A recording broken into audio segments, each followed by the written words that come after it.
What is good, you guys? It's your boy Bolo, and I am back again for another great tutorial. Just came back from vacation. I really need to rest. Had to go back to Montego Bay. Bolo!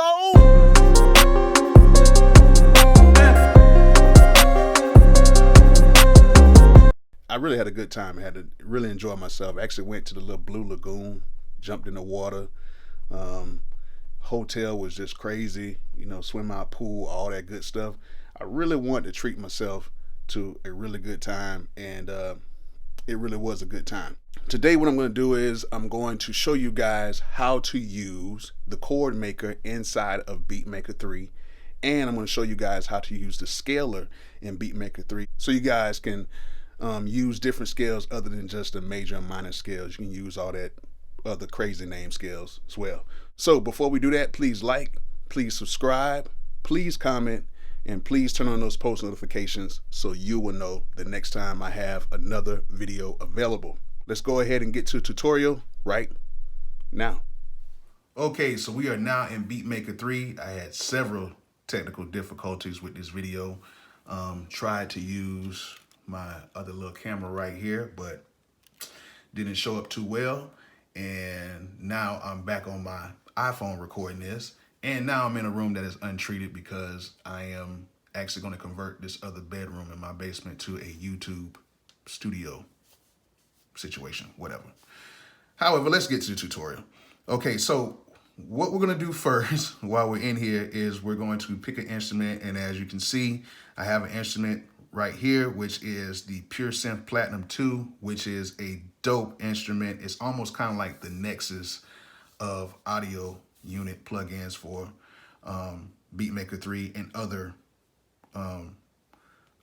software on the iPad. So as you can see, I have it in piano.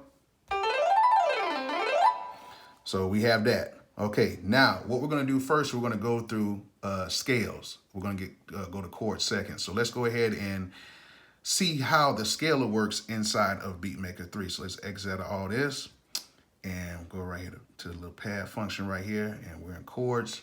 We're in chords right now, but we have no chords selected. Let's go to scales, which is right next to chords. And we're going to select major. And right now we're going to put the root note to C3, which most of you guys should know what the C major is basically all the white keys. That's C major. If you're doing a minor, it is going to be A minor. C major and A minor are the same things, all the white keys. Me, personally, I actually like to use C sharp or E flat major when I'm making my beats. But for most of the newbies who are not really people who know how to play keys like that, just stick to the white keys and you can still play chords or whatever. So right now we're in a major, as you can see. Doesn't matter what we do. Doesn't matter, we're gonna stay in that key of C, which is all the white keys. Now, let me show you something that's really dope about this program. If you're in C major, and say for instance, we are in the keys right here. C is, now let's say for instance, we hit a black key on accident. You hear that sounds? Let's play the black key. It's the exact same key because we know that C is all the white keys. And when we lock this into the major, it's automatically going to make sure that we play the right notes, even if we play the wrong notes. So if we play this note, it's still going to stay in C major, which is super dope. So if you don't really know keys and you want to play stuff, stays in the same key. Super dope. So let's go to a different key. We're going to go up a semitone, and you have to make sure you have semitone clicked on right here. Not octave, but semitone. So let's go to a key I'm not really familiar with, which is like E. E I'm kind of familiar with because I know every scale is, there's, a certain pattern to it. So it's a whole step, half, whole step, half, I believe. Something like that. But here's E. So if I know, if I'm saying it right, it's a whole step. So yeah, so Whole step, half, whole step, half. Okay, that's how you do it. That's how you can find out any key. So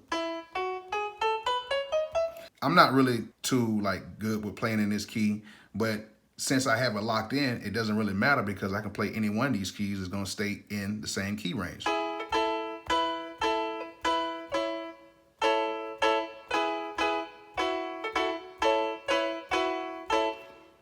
Super simple. Love that. Love this function. As you can see, it works on any key. So we're gonna leave it in E, and what we're gonna do is we're gonna play with some other stuff right here. Let's try the Japanese scale. So let's see how that sounds. That sounds like a beat already. So let's go ahead and pull this up. So let's see, we're right now in E.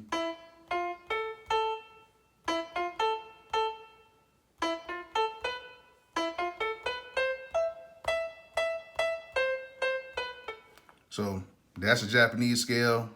Don't know it at all, but I'm just gonna start playing some keys and see what comes up.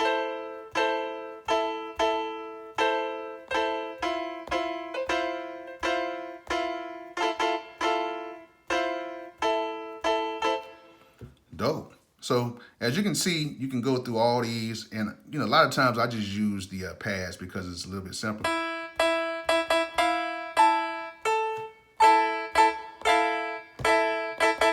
And then you can use more pads if needed.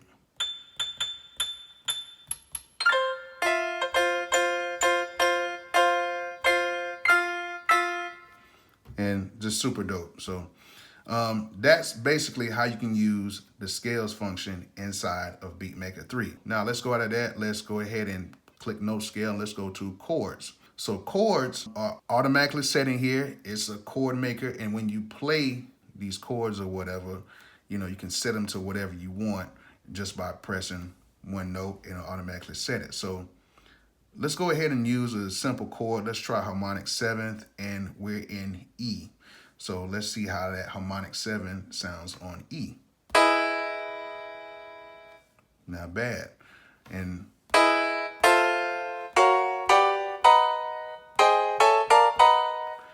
not bad. So now you can play certain chords and you can switch up chords to make sure that your songs sound pretty dope if you're not really a chord player. This is really cool because, if you want to make some beats with some chords in it, now you can have just a one-touch thing to play chords with. Let's try a different chord. Let's try harmonic minor 7th.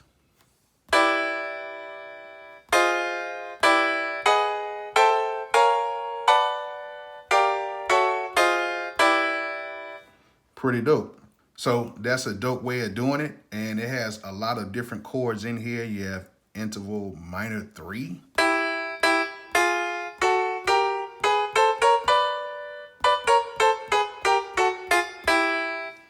Another dope one, interval perfect 4th.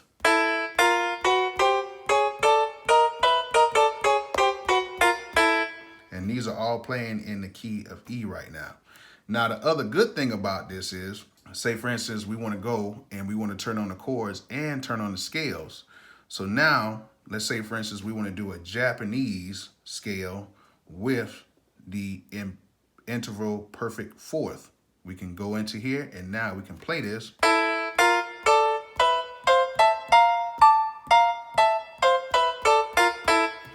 So yes, you can mix up the scales and the chords together to create something really dope. As you can see, Beatmaker 3 is a crazy program to create on.